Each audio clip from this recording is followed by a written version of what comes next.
And it is now my pleasure to be joined with Yankees broadcaster Suzyn Waldman. And Suzyn, the first time I got to meet you, I was still very brand new to this team. And the first thing was, is Dwight Smith hitting curveballs yet? And I had not met Dwight Smith yet, but you have seen this team change dramatically over the years, especially since 2020. What is your viewpoint from the other side? Well, I got to tell you, I talked to Cedric Mullins yesterday, and the first thing that I said to him, you know, you're going to be the Jose Altuve of this team because he's the only one left that was on the 102-loss team, and Cedric is here long enough, and he's watched this all change. I'm so happy that they're doing this because it's awful to have bad teams in Baltimore. It really is. And I think what Mike Elias has done has been absolutely spectacular. He did it the right way. He got a bullpen. You got your youngsters, and then it's all coming together. It's all coming together. There's a couple of problems that I can see, but he'll probably go out and trade for a starting pitcher somewhere if I know him.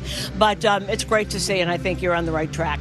You mentioned going out to find a starting pitcher ultimately. There's also been some young guys out there on the field, Joey Ortiz, Gunnar Henderson, just to name a few. For them, how do you grow up successfully in the environment of the AL East? Well, you learn in a hurry, and you can never, I hate to use this, but you can never get too high or too low. I see a couple of young players who smash things when they get upset. You can't do that. It's counterproductive. And that's something they'll learn. They'll learn. Everybody goes through it, and they're going to learn.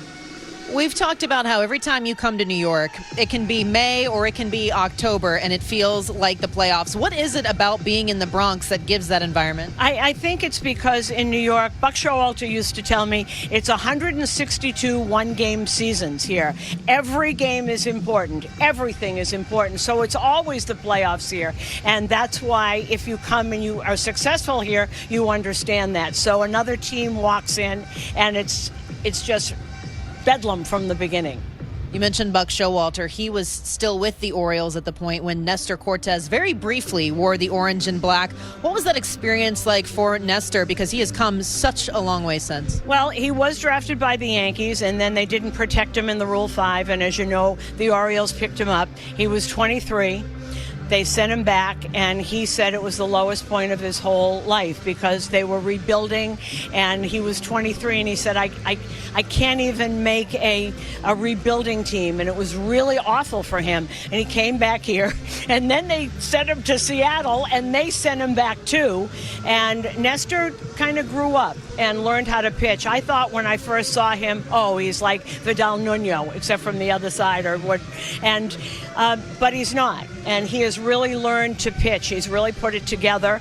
And anybody in the Yankees that tells you that they knew that this was coming, they're lying to you. But he got worked with weights, and he got more velocity on his fastball, and that has changed everything. We'll see how he fares tonight. Suzyn, thank you for joining us. Okay, thank you, Melanie.